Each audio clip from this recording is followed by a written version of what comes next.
신명기 7장 1절로부터 11절까지 말씀 중심으로 하나님이 선택하신 보물 제목과 함께 말씀을 나누겠습니다. 기독교는 무례하다라는 얘기들을 종종 많이 듣는 것 같습니다. 기독교는 무례한가? 이 세상에 종교에 대한 생각을 갖고 있는 관점을 갖고 있는 사람들에게 이 주제는 매우 합당하게 들릴 겁니다. 제가 사역하던 어떤 교회에서 노예 주관으로 이제 또 우리 총회와 노예에서 강력하게 밀었던 메시지가 당시 동성애에 대한 반대였습니다.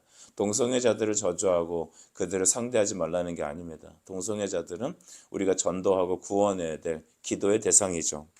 그런데 그 동성애에 대해서는 찬성할 수 있는 것이 아닙니다. 왜냐하면 성경이 검하기 때문입니다. 그래서 동성애 반대 포스터를 교회 벽면에 붙였습니다. 저희에게만 붙인 게 아니라 노예 주관으로 해서 이제 플랜카드를 다 교회에 나눠줬기 때문에 저희 교회도 동참한 거였습니다. 근데 어느 한 청년이 오랜만에 교회에 나와서 그 포스터를 딱 보더니 이렇게 얘기하더랍니다. 나는 이렇게 불합리하고 독선적이며 무례한 기독교를 더 이상 믿지 않겠다. 교회를 떠나겠다 하여서 교회를 떠났다고 합니다. 저는 그게 무슨 말이지 한참 골머리 생각해 봤죠. 근데 금방 이해가 되었습니다. 그는 성경을 믿지 않는 믿음이 연약한 자였을 것이 분명합니다. 그래서 교회 나와서 사랑을 받기 원했고 이제 한번 적응해 볼까 했지만 그가 평소에 생각하는 인권들, 서로 사랑하며 존중하는 것들, 다투지 아니하고 굉장히 호전적이지 않고 부드럽고 사랑이 많고 그런 교회를 상상했을 겁니다. 그러나 하나님께서 오늘 신명기 7장에서 전혀 다른 내용을 말씀하시죠. 쫓아내라, 멸하라 그렇게 말하고 있는 겁니다. 어쩌면 그래서 이 기독교의 복음이 세상 사람들이 듣기는 매우 편협적이고 자기들만이 옳다고 주장하며 굉장히 무례한 그런 집단으로 여겨질 수 있습니다. 마태복음 10장 34절에 주님 말씀하시기를 내가 세상에 화평을 주러 온 줄로 생각하지 말라 하셨습니다. 내가 화평을 주러 온 것이 아니라 검을 주러 왔노라 했습니다. 그래서 가족끼리 또 우리 시어머니와 며느리가 아들과 부모, 아버지가 이렇게 다투고 싸울 것인데 그것은 진리 때문입니다. 구원 얻는 생명의 복음을 여러분 세상과 화목하게 지낼 수 있는 것은 아닙니다. 하나님이 세상에 화목하게 지내라는 것은 그냥 그들과 타협하며 살라는 것이 아니라 복음 안에서 그들을 변화시켜 품으라는 것이죠. 오늘도 이 아침에 우리가 복음의 분명한 자세로 이 아침에 기도하는 성도들 되시기 간절히 바랍니다. 그렇다면 하나님은 가나안 족속들을 오늘 왜 멸하라 했을까라는 것에 우리가 좀 질문을 던져보죠. 우리 1절 말씀 보면 하나님께서 이렇게 말씀하십니다. 너를 인도하여서 차지할 땅으로 들이실 때, 즉 가나안에 들어갔을 때 7 족속들이 쭉 등장합니다. 그들은 힘이 센 사람들이었습니다. 2절 보십시오. 내 하나님 여호와께서 그들을 내게 넘겨 내게 치게 하시리니 그때에 너는 그들을 진멸할 것이라.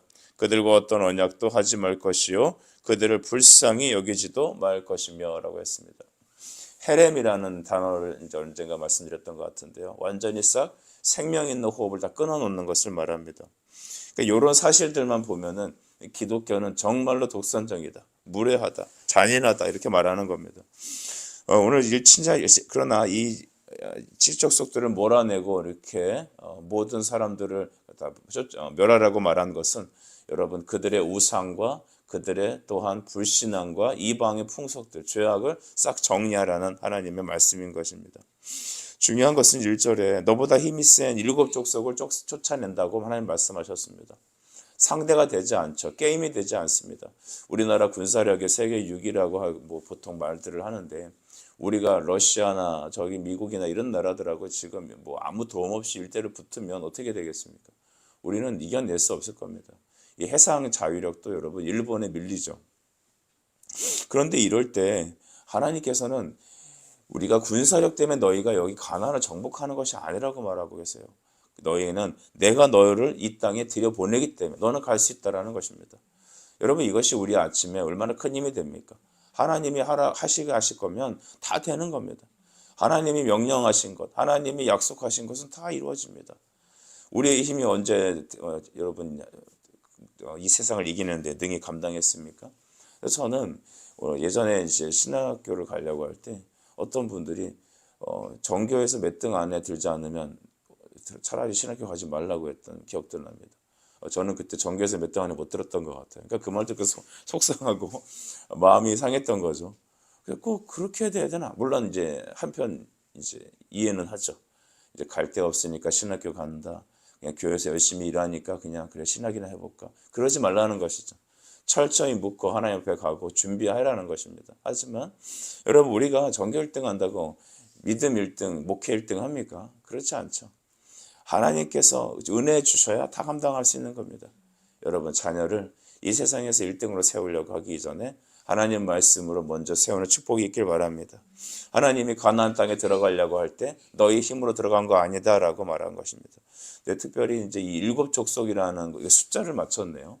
어떤 곳에서는 여러분 그 가나안 사람들을 말할 때 숫자가 좀 달라요. 아브람 같은 경우는 이 10가지 족속을 말하기도 합니다. 성경에서 말할 때 10은 완전한 것이고 7은 3과 4가 더해서 이제 워드 플레이긴 합니다. 완전한 수다 그렇게 보통 이제 이해를 하죠. 그래서 7족속이라는 것은 완전한 죄악으로 완전히 그 다음에 세상으로 완전히 강한 그런 세상을 상징합니다.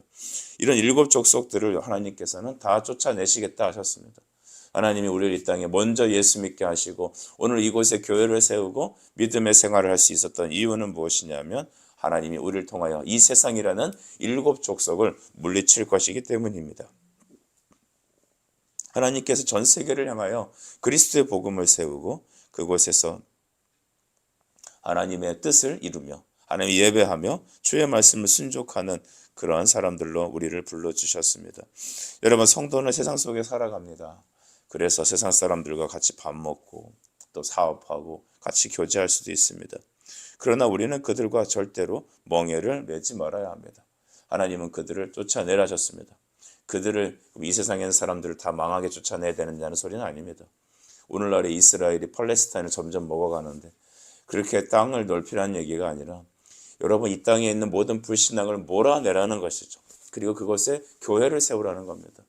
간혹 보면 저희 아이들이 그랬나요? 누가 이렇게 전도하자 얘기를 하니까 목사님 저 친구는 불교를 다닌답니다. 절에 다닌답니다.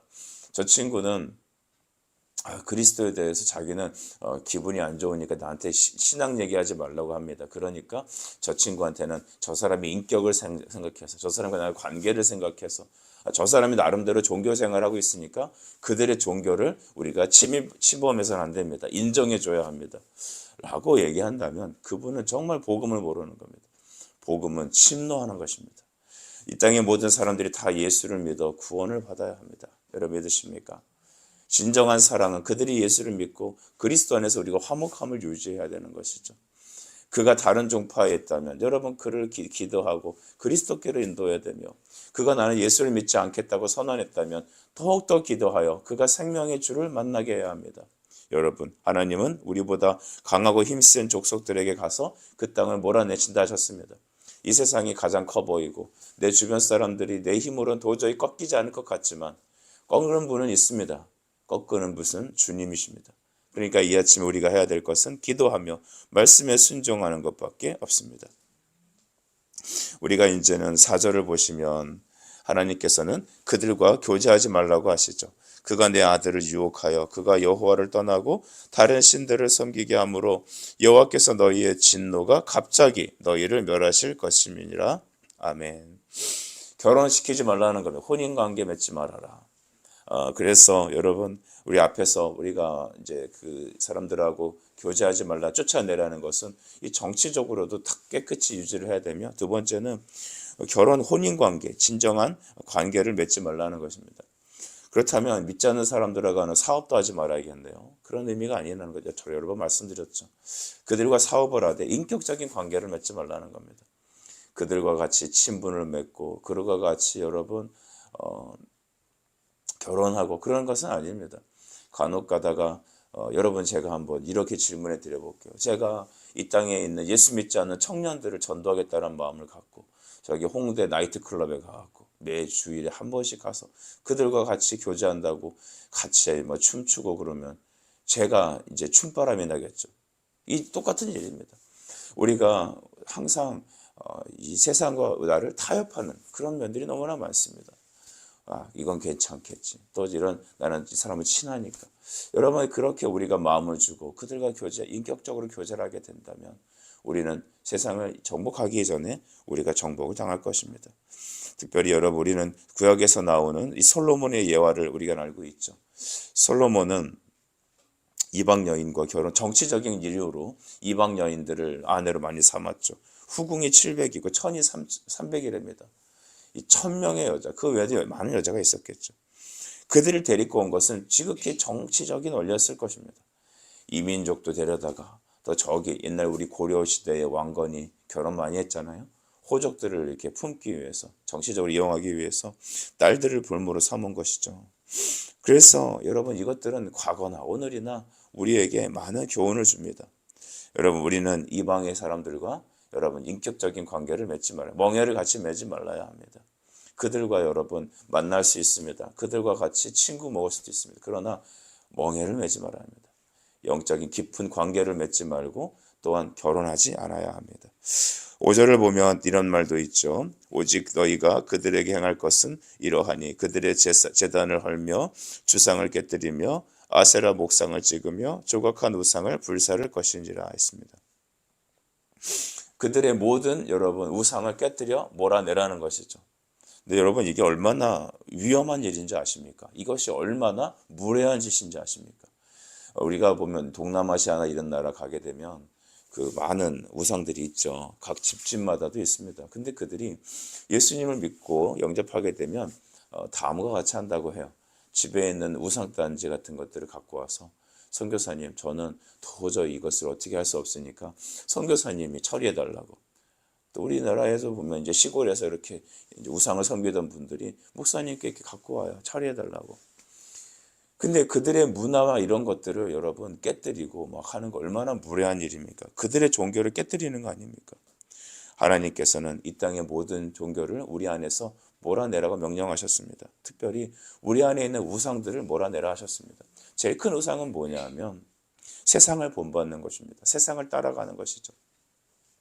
로마서 12장 2절에 보면 우리 영적 예배는 무엇이냐라고 설명할 때 이 세대를 본받지 말라라고 하지 않습니까? 그러니까 이 세상의 스타일을 따라가지 말라는 겁니다. 우리도 다 뭐 세상 사람들이 입는 옷 입고 머리 스타일하고 파마하고 그러죠. 그런 거 말하는 게 아니잖아요. 세상의 문화, 즉 세상이 생각하는 가치관을 따라가지 말라는 것입니다. 오늘날에 그래서 크리스천들도 결혼 안 해요. 참 제가 청년 사역할 때 했던 얘기는 믿음으로 결혼해서 적어도 2 이상은 자녀를 낳았으면 좋겠다라고 이렇게 얘기를 많이 했습니다. 그래서 오죽하면 슬로건은 2은 똔똔이요, 3은 부흥이요, 4은 사명이다 이렇게까지 얘기를 했습니다. 하나는 반칙이다. 2 결혼해서 하나 애를 낳으면 어떡할 거냐. 근데 건강상은 어쩔 수 없어요. 하지만 우리 생각 결혼하려고 하지 않고 또 자녀 낳지 않으려고 하고 자기 라이프 스타일 살아가려고 합니다. 세상에 따라가는 그런 기준을 따라갑니다. 꼭 주일날 교회를 나와야 되냐? 인터넷도 있지 않느냐? 여러분 여러 가지 합리주의가 많죠. 상황에 따라 그 윤리, 세상의 윤리에 따라 타협하는 것. 그러면 교회도 타협해야 됩니까? 세상 문화를 세속주의를 받아들여야 됩니까? 그렇지 않습니다. 이렇게 설교하면 되게 꼴통 목사로 불립니다. 근데 여러분 제가 꼴통이 아니라 성경이 말하는 것, 성경의 말씀을대로 따라가는 것, 그것이 진짜 신앙이어야 되는 것이죠. 왜 꼭 그렇게 예수 믿어야 하냐? 왜 꼭 그렇게 해야 되냐? 그렇게 극성을 떨어야 되느냐? 아닙니다. 주님이 기뻐하는 일, 그것을 하는 것입니다. 하나님께서는 우리를 이 땅에 보내실 때 세상의 모든 사람들보다 가장 귀한 보물로 여겨주셨습니다. 6절을 한번 읽어볼까요? 시작. 너는 여호와 내 하나님의 성민이라. 내 하나님 여호와께서 지상 만민 중에서 너를 자기 기업의 백성으로 택하셨나니. 아멘. 우리는 왜 그 땅의 거민들을 몰아내라 했습니까? 왜 우리는 그들과 교제하지 혼인하지 말아야 합니까? 왜 우리는 이 땅의 모든 목상을 찍고 조각들을 다 불태우고 없애야 합니까? 우리는 바로 하나님께서 사랑하신 세우신 성민이기 때문입니다. 우리의 구원의 원인은 무엇이냐면 하나님의 사랑에 있습니다. 여러분 하나님 사랑이시죠? 구원의 원인은 사랑입니다. 우리의 교회의 원인은 사랑입니다. 십자가의 원인은 사랑인 것이죠. 그래서 그 하나님이 우리를 만민 중에서 택하시고 자기 기업으로 삼으셨대요. 이 기업이란 말은 소유라는 의미예요. 소유. 그리고 다른 말로는 보물이라고도 말할 수 있습니다. 그래서 설교 제목이 하나님이 선택하신 보물이. 우리가 보물이라는 거예요. 야, 우리가 하나님 보물이래요. 얼마나 귀합니까? 힘이 나지 않습니까? 우리는 이 땅의 보물을 원하죠.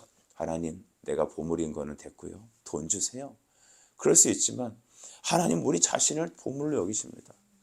그러니 우리에게 하나님의 보물인 겁니다. 비교할 수 없는 보물인 것이죠. 너희는 이 세상에서 내가 택한 나의 소유야. 나의 것이야. 나의 보물이야. 난 너 하나 갖고 온 세상도 안 바꿔. 그 하나님이 가나안에 탁 이렇게 놓으시고 우리에게 미션을 주셨습니다. 이 땅을 정결하게 하라. 복음을 전파하라. 교회를 세워라. 너희가 말씀을 지켜라. 우리가 복음을 전파하고 교회가 세워질 때마다 점점 그 일대는 하나님의 나라로 세워질 수 있습니다.